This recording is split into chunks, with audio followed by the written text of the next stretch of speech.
Good evening. Good evening. Hello, hello. Y'all, I hope that y'all are having a great evening. Super excited. I'm super excited to share a couple things with you, right? Obviously, we're talking about the other side. Super excited about this series, the other side of the report card. Y'all, it's midsummer. That's the reality. Is it's the middle of summer, so some things are starting to hit a little differently, right? We're thinking about, okay, kind of thinking about, but not wanting to think too hard about it yet. That we're counting down, really till the start of the school year at this point, as well as okay, we got some feedback, right? Grade books have closed. Our young people have gotten whatever scores they're going to get back from their standardized tests. So all of that is kind of starting to sink in a bit. So we may be reflecting on some activities to do these next few weeks before school starts, slash, okay, what adjustments do we need to make as the school year actually starts? So we're reflecting on those things, on these things. So y'all give me just a moment. Right, whenever I have some time, a little extra time, I had a little splash of some time. So I wanted to have some slides for us today. So sometimes, right, sometimes we have some slides ready to go. Give me just a moment to get that pulled up. But y'all, while we're waiting, please do check in the chat. Let me know where you are tuning in from. Let me know where you're tuning in from, where you're joining. Again, for the series, super excited about the other side of the report card this evening. Tonight, we're focusing on what grades don't tell you. And y'all are like, y'all probably thinking, ma'am, you're an education consultant. You work in the education space, right? You're an educational business owner. So, but one thing I do often talk about and reflect on is that we know grades are a piece of the puzzle, right? The academic side, the academic performance, that is a piece of the puzzle. So, what we're truly focusing on is understanding, yeah, what grades do tell us, things we can learn, things we can infer from the grades, but we're also going to make sure we're super clear on some things that are happening like between the space, right? Things that grades don't say right away. So, we're starting again with one of the most, is probably one of the most loaded situations, right? When we think about childhood, we think about um, just school period, the report card, right? So, report card, again, some of the things that come along with it, some of the things that it tells us, and other things that it does not say. So, that's what we are. We're focusing on that. The screen is black. Uh-oh. I see it on my side. Y'all let me know, please. You should see the title slide where it says the other side of the report card, what the grades don't tell you. So if nobody sees it, I'll reshare the screen. But it's showing up on my side as I'm peeking back and forth on my. Okay, good, good. All right. So again, good evening, and thank you all so much. While we're focusing on this, we know again that the report card, we have a lot of thoughts probably come to mind, different feelings. I want you to share the word though. What was the first thing you thought of when you heard me say report card? What came to mind? Right? What came to your mind? As we really talked about that, we're diving in. What came to mind?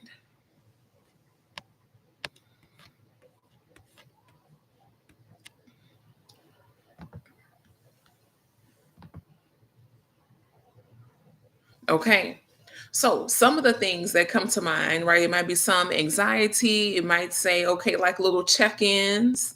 Again, what we said, sometimes we'll know what we need to reflect on, how to make the adjustments. So report card, it comes with a lot of different experiences, right? A lot of different thought patterns. So I want to hear from you all when you can in the chat. Share, let me know what first came to mind when you heard the word report card. All right. So, just really quickly, because I know I have some new subscribers, some new followers. So, yes, my name is Anika S. Jones. Again, I am the creator, the education business owner for Holistic Fluency. I've been working in the SEL and math space for some years, right? A few decades, as you can see. And I just knew that it was clear that it was something else that had to be done if we're going to have the impact that we want to have um, on the young people, right? We talk a lot about the different news stories, social media trends that they might follow, things that we see on the news directly, news stories. So many examples of, okay, we need to show up differently, we need to do some more. And so just doing the work on the emotional intelligence communication side and developing those math skills, right? So they have more choices for how they want to move and what they want to do in their life. But we're working really hard to make sure we're being an intentional member of the village. Very intentional about that. Okay, so thank you. Someone said, okay, I thought about judgments, right? They said, when I heard report card, it just made me think about judgments. So let's talk about a few different things, though, because again, there are some things that are very beneficial to reporting of grades that way on a report card. But we're going to make sure that we are kind of busting up some myths and breaking down what they represent and what they do not. So, one thing, report cards actually do show your work completion. So I didn't necessarily say accuracy. I hope that everyone caught the distinction, you caught the difference, your work completion, because sometimes it's like, okay, did you just make the effort? Okay. And you get a grade for your effort, literally. Then other times you get a grade for accuracy. How much did you complete accurately? So that can be two different things. Also for the grades, you might get, okay, how well did you follow the directions? Right? We've heard and seen and we've talked about some when you had to read through, like, this is more old school, right, where they gave you a test and assignment and it said step one, make sure you read all the questions before starting to work. So you're reading through all the questions, you get to the last one and it says write your name on the paper and turn it in. Yeah, have y'all heard that story before? Yep. So if you read through all of the questions, you would know you really didn't need to answer all of the questions. You had to do what came up in the very last step, right? So we've heard of that. Also, we know that grades, besides following directions, besides the work completion versus work accuracy, yeah, it'll do test performance. Like, how well do you perform on tests? So, not necessarily still an indication of your intelligence, right? Your resilience, any of these things we're getting into, but definitely, do you test well? So, we've talked a lot before that 70% of people, right? I know we're focused on students, but 70% of people, because older people were younger people and smaller people, I'll say at one point, 70% of people experience math anxiety, and most of it started by the time they were six. First grade, y'all, maybe kinder, right? But most of it started by the age of 6 years old, and that's 70% of the population. And we talk about how if there's this fear about math, if there's all these thoughts, negative expressions, right, surrounding math, then a lot of people are not choosing career paths that maybe they could be good at, that maybe they're interested in or curious about because of all these preconceived notions and thoughts and literal anxiety that developed. So that is largely what we're talking about. So we want to make sure we get a more full picture of the effort, of the understanding, and the potential. And honestly, that won't show up on the report card. So this slide has been up for a minute. So we're focusing on things that grades do often show. We said again, the task completion, the test performance. Also, we said following instructions. We could kind of flip that, look at the other side of the coin and say behavioral compliance, right? Did you follow the expectations? Did you do what they told you to do? So their compliance, right? Did you participate? Sometimes you get a grade for participation, just like you might get a grade for your effort on the assignment. You get a grade for participation as well, right? Did you raise your hand and say something? Okay, cool. So a lot of times And we did a webinar on this where we talked about the levels of questioning and the different types of tasks, especially in math class, that we're asking young people to complete. We talked about in math class and at home, though, because y'all know me.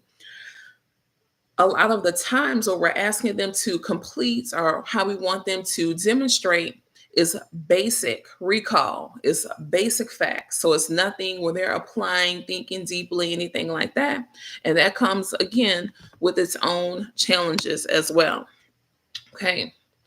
When we're talking about things that grades do not show, they do not reflect these things, y'all. So they don't show a depth of understanding. So if a student maybe gets an A in math, but they only memorize formulas, right? They can't explain why they work or apply them to real life scenarios.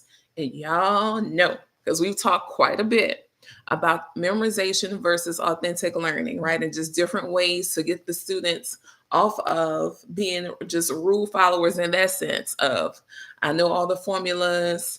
Okay, I think I'm supposed to do some strategies with some rules without that context, without the conceptual understanding that is not a good deal.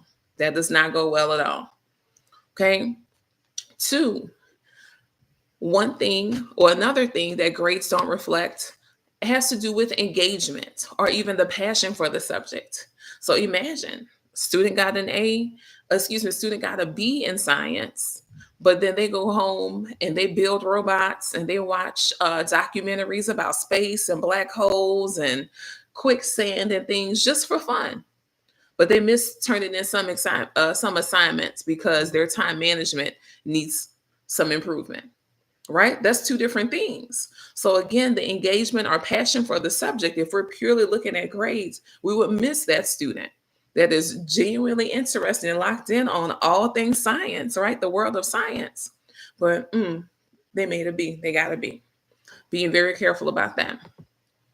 So also, barriers to learning. So report cards do not show, grades do not show the barriers. So if a student maybe has a D in English, but they read well at home, but they avoid reading out loud in class because maybe they have a speech challenge or they have anxiety. That's a big deal. And just think about like just these little things, quote unquote, right? So it's some other things. So time management in one case, another case maybe needing some speech support or dealing with some anxiety, and it's literally showing up in a very negative way in their grades, right? So just thinking about that, right? That they could be a little bookworm, but oh no, Mrs. Jones wants me to read out loud. Mm-mm. And they miss those points, right? Those participation points in class end up with a D. But I mean, thoroughly a book person, a reading person. So what about the creative or critical thinking skills? So y'all know we like to put those together because you do have to be a creative thinker to solve critical problems, critical situations. So we often put those together.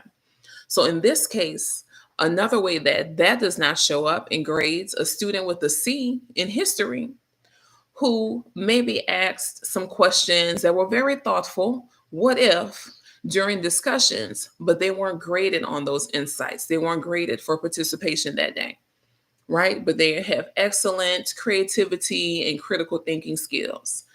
Maybe it shows up in grading that day, maybe not. So that's when you also run into an issue of the consistency. And these are just things to reflect on, things to consider, especially as we're talking about things students are grading on. Yes, there should be multiple points, multiple ways students are grading. So we just want to be clear in this conversation that let's not forget, let's not neglect these other aspects, that if we're not planning for them, if we're not looking for them, they could be easily missed, but it's a very big deal in literally the student's life, their learning journey. Okay. Okay, someone said excellent point regarding engagement. Listen, y'all, then these executive function skills, we already talked about it some. So it's a lot of things, right? Executive function skills, that's the way that we organize, understand, process, and apply information. That's a very general, very general summary. But we already talked about the student who was all things science, but maybe had a B because they missed turning in some assignments. And so maybe they would be overlooked for a science opportunity, right? So, again, depending on their organization skills, their time management, all these soft skills, we call them, right? Then they could be perceived a certain kind of way when it comes grading time or thinking about and considering that student beyond grades. So, same situation.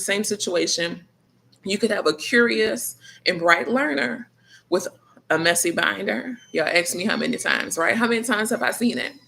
Missed deadlines, or incomplete homework that leads to a low grade despite strong content knowledge, and not just strong content knowledge, but application and conceptual understanding. So, generally, that's one of the reasons, right? Just understanding the whole child and wanting the young people to choose. I'd always tell them, I understand if math is not your favorite. I'm not asking math to be your favorite, but I want you to understand what to do and how it works. So you choose your path. So you choose what you want to do versus someone saying, oh no, you have to look at these options over here. These are your choices. And someone else is running you. And y'all know that goes far with teenagers, right? Because they're tired of people telling them what to do anyway. So that will really hit home and make a point and resonate with them. So, to that point, we also still just have to be very careful about, as the educators, are we embedding again some of these skills? So, when I talk about with holistic fluency, you get work in math and SEL. So, SEL, some of that is the executive function things, right? Where we're making sure, okay, in math class, this is how we're going to organize ourselves. This is how we can organize our notes, take notes. We would have binder checks. We would have, so all of this is just embedded. So it becomes literally part of their habits and their routines, right? Okay, because that's important. Because again, it's not, a lot of the times the grade is not so much that the young person doesn't understand. There's these other things that are happening that they're not showing up as their best selves on paper. Okay. All right. Moving on. So, also their effort or growth over time. A report card may catch that, but just a grade, right? Just one grade, an isolated grade may not.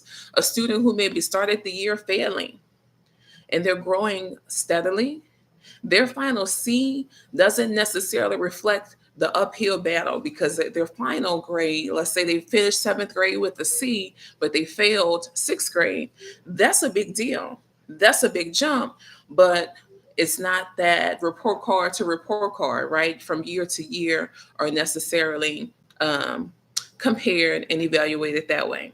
So we want to make sure that we're very cognizant of, we're very mindful of acknowledging and making sure the student's effort and growth is acknowledged and is reflected.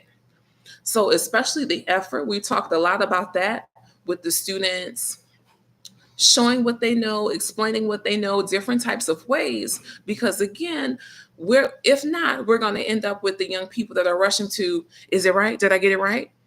They're rushing to it, so they maybe made a mistake because they're going quickly. They're concerned about speed equaling intelligence when it does not. They'll be concerned about, oh, I got it wrong, and they're absolutely deflated versus understanding the power and learning through their mistakes. So also supporting them through that. And we've talked about that many times, right? Y'all can check the playlists that are organized for you. We've talked about these things because they all come together. Y'all, these are all critical aspects in math class and the math learning journey that, again, I don't understand. I don't get it. I don't understand how we can separate those soft skills, those executive function skills, the emotional intelligence from what's happening in math. Because remember, we're teaching humans, we're teaching young people. We want them to grow up and be contributing adults, contributing older people. We need to give them that time and space and tools to develop and to practice. Very much so. Okay. All right. I'm trying to stay on track, y'all. Y'all have notes to try to keep me on track. All right. Someone said these factors are very eye-opening, important considerations. Thank you. Thank you for summarizing that and saying it that way. And they really should be. Everyone should be very cognizant of this in their planning, in their interactions, the questions they ask, the time they wait before they ask another question, how they ask another question, how we're designing the task. You all of this goes into and more, right? Hint, hint, wink, wink, lots of links. And so much more goes into designing engaging, authentic, rigorous, right? With I don't want to use all the buzzwords, but very effective learning journeys for young people in math class. In math class, because that's my jam. Again, because a lot of people have different expectations, different ideas, different just general concerns, but it doesn't have to be so. It doesn't have to be so, especially with the right support. So that's one of the reasons why Holistic Fluency comes here every Sunday. So we can talk about it for sure. We can talk about it, work through it, ask some questions, because you don't have to struggle through this, right? We have resources for you, and we have these conversations by design, on purpose, intentionally. So another thing that does not show up in grading is the learning preferences or strengths. So we've talked about, right, just different types of learning styles. So we know largely, we talked about multiple intelligences a lot. So where the different assessments normally are focused on just your logic, but then there's creative learning, right? There's body smart, they call it. There's visual smart. So these are the people that maybe tend more towards the graphs and charts. But then these are people that they can put together a situation where they can role play and act out a solution, right? Your visual people can also draw and sketch different solutions. So there's a lot of different ways that people can demonstrate their intelligence and demonstrate what they understand, but it tends to be tested and assessed one way majority of the time if we're not careful. That's why we talked about making sure we're designing tasks that meet students on their journey, because everyone's journey is going to be a little bit different. So thinking about that student who may have a B in math, who shines in group work and projects, but when it's time for time tests or time tests or a project like that, something more independent, they kind of freeze up and they may lose some points. Okay, so just even the people skill, so being able to share what they know, right, answer the questions that way. But when it's just strictly pencil paper, or not pencil paper as much anymore, on the computer, let me click here, let me use this highlighting tool, what formula do I need? It gets very hazy, right? They start to second guess themselves. I've had a number of students I've worked with that have dealt with that, especially when they get to about middle school. They can articulate it. They're like, Mrs. Jones, I just really get anxiety, and sometimes I have a hard time because I feel very confident when we're working, and they'll flow. They're like, all right, so I'm going to do this, and this problem is asking me to use the quadratic form. They're rolling during our sessions.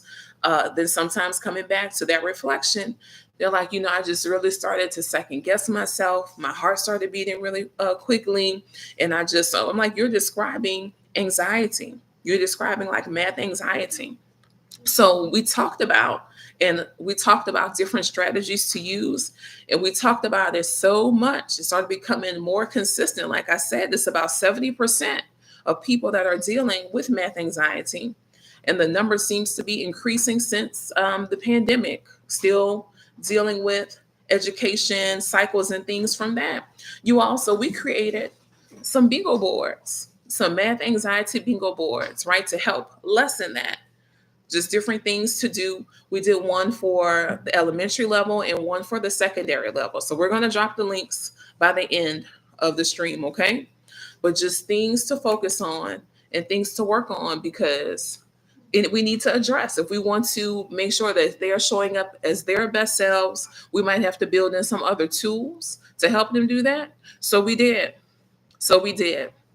And if some of that other showing up means going to do training and development and working with parents directly, educators directly, then we're doing that as well, because we want to make sure we're showing up for the future generations. Because they're showing us and telling us what they need. We want to make sure that everyone is recognizing the conversation, recognizing what they're showing and telling us. One of the last things, I saved the best for last for this. Well, not really. This is all very important, but you all know that I'm going to talk about the emotions, the emotional side. So, one thing that does not show up again in grading is the resilience or emotional load. A student with lower grades might have some caregiving responsibilities at home, or maybe there are some social emotional challenges that aren't visible in the grade book, right? Maybe they're dealing with some ADHD. Maybe the student has autism. A lot of these things that there aren't necessarily, like sometimes there are assignment adjustments, I'll say, to make, but it doesn't necessarily show up on the grading side. But we're going to talk about some things to do. Y'all know we're not going to just leave you in the pain, right? We're going to talk about some solutions, some things to do for the next steps. So, what could we be asking instead? So, we talked about this midsummer. People have their state test scores back for your young people. The report cards are finalized. They don't necessarily, well, I know a couple of districts still mail them out, but a lot of districts you have to log in and see. Either way, you know what the final report card is looking like. Here are some questions to ask instead when you're discussing grades. Because someone said that when they heard report card, they think about judgments, right? It gets kind of intense. Maybe you feel some anxiety.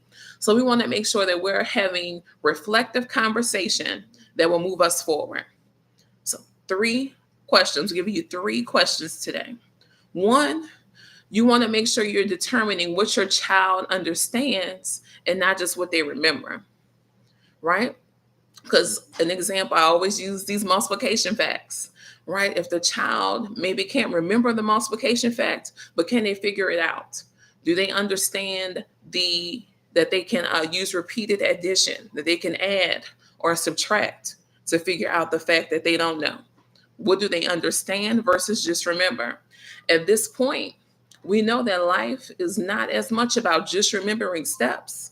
It's about the application and being able to strategize. We know that. And so we want to make sure we give them opportunities and train them for that earlier on. Okay, so that's your first task as their adult, whether it's in the classroom side or at home. What do they understand and not just remember? Authentic learning and not just memorization. The second question, so what habits or mindsets are supporting or blocking their success? Okay, so when we talk about that particular question, well, let me back up a little bit. So for what does my child understand and not remember? Instead of just why did you get an A? So you can ask, can you explain to me in your own words, right, about a question, about a specific topic? So what's a part of fractions you feel confident teaching someone else? Okay. So maybe your child brings home a B plus on this fraction quiz and you want to ask them to walk you through a problem step by step. You might understand, you might recognize that they're really good at visual models, right? They'll sketch it, draw it out in a minute. Maybe they'll build you a little model. And that's why they're having some issues when it comes to converting between mixed number and improper fractions because they're not able to always sketch it out or build it out. So that's something to know and catch.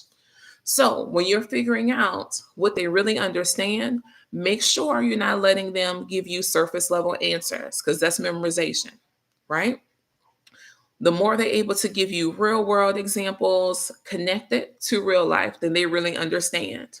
Again, we have a number of streams where we talked about questioning at home, in the classroom, a webinar. So y'all go back and watch that. So I won't get too deep into that today because we've gone deep.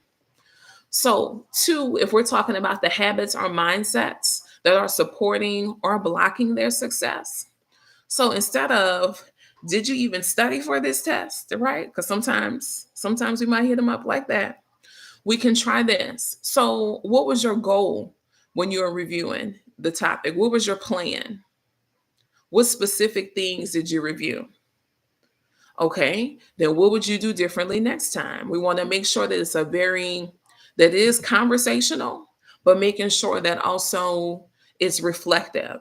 And when we say it's reflective, it's more so them reflecting. You're listening because it's helping you answer these questions. You're understanding what their habits and their mindsets are, but they're reflecting. So we're helping them develop a plan and adjust as needed. Okay. So this could be the student that has high potential. They turn in assignments late. So through the conversation, you realize that they just feel overwhelmed and they really don't know where to start. So highlighting a need for time management, not content review. Miss Jones, they got it, right? But they need some time management strategies. So that happened. I worked with a junior during this school year, this his spring semester, and that was really all he needed. He was super smart, understood the content, but we needed to build in some strategies, and we did. We got very specific. He made it his own, right? Because at those phases, you want to make sure that just like math strategies, we're letting them see different ways to solve the same problem, right? So maybe it's a timer. Maybe it is the Pomodoro cycles, right? Where they're doing 25 minutes on, then a 5 minute break. Where like people used to say, eat the elephant one bite at a time. Basically, that these big projects, let's scale it down. Let's work backwards and see what has to happen each week. Okay, so then what has to happen each day? So when you give them those tools, they're going to succeed.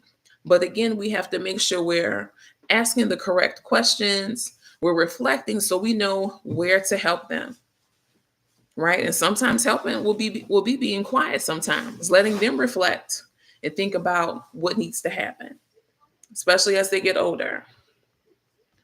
All right.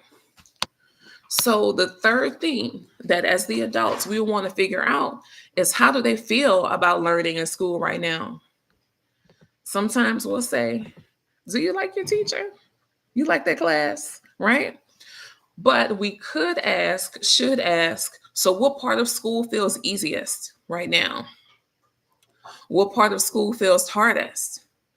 When do you feel most like yourself during the day? Okay. So, because it could be your child is performing fine academically, but really not feeling school, y'all. They could be dreading school. And so that conversation will reveal that they might feel invisible during group work, left out during recess dynamics, PE, and emotional factors that silently influence their effort and engagement. And I'm going to lean in and say this, especially for this last part. If you have people, your young people are, since it's summertime, they're rising fourth to seventh graders. I really, really, really want you to learn the answer to that last question and make sure you use the suggested questions, the ones I just said, when you're figuring it out. And listen to that conversation carefully because some of the belonging, we're going to be having a belonging series, a little bonus series in between the Sunday sessions. That is when some things tend to taper off, or when students feel like it's lessening greatly, where they're not feeling as included in different spaces.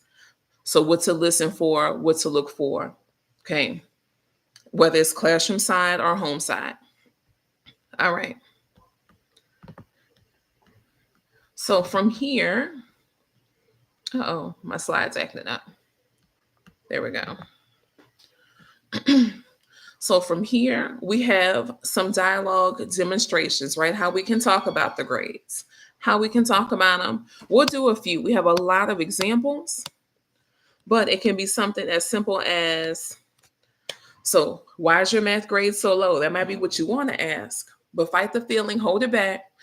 So a better question to ask is, so what do you think has been the biggest challenge in math lately? Because it sets the intention and it moves the focus from judgment. Someone said judgment earlier for a report card, right? Like, ooh, it's about to be yes or no right here.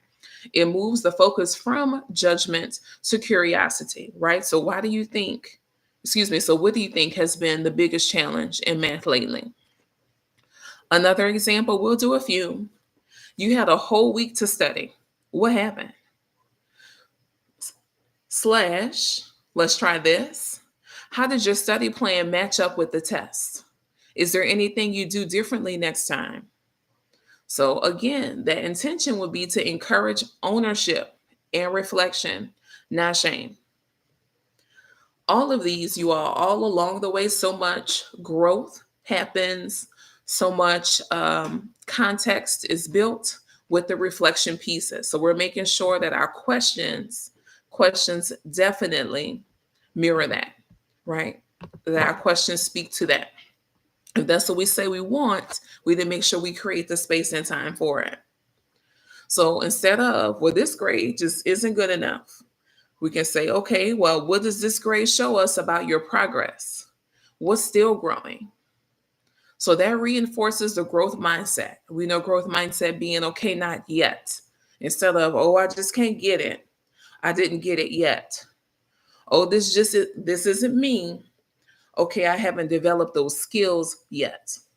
So when we say, what does this grade show us about your progress and what's still growing, that reinforces the growth mindset, but still acknowledges the effort and expectations, because we still have to hold the expectations. That's a must. The expectations are the expectations.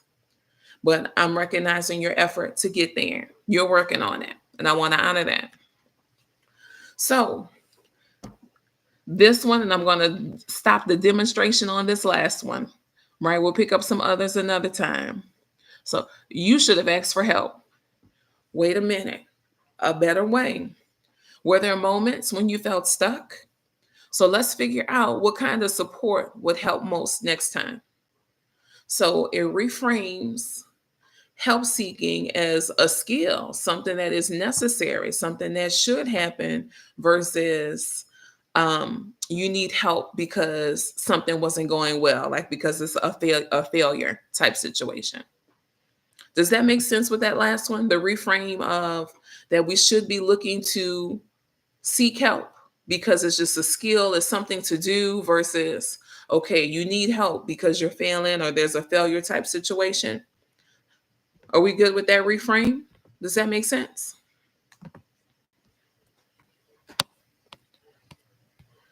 All right. So then also what we can do next. What we can do next, you all, be curious, but not critical. Okay, so again, it's going to be certain types of questions, like some of the examples that we just gave, and then a lot of quiet moments while you're listening after they reflect and they're sharing their reflections. So we're focusing on the effort, the emotions, and again the executive function, because a lot of times it may not always be a skill issue. Sometimes it will be, and sometimes it'll be a combination because the executive function is affecting the academic side, right? But it will not always be the academic side.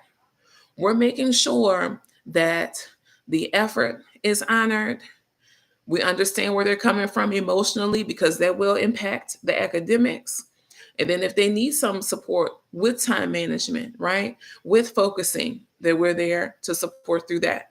We're planning for it. So not just, oh, this is what we have a plan already.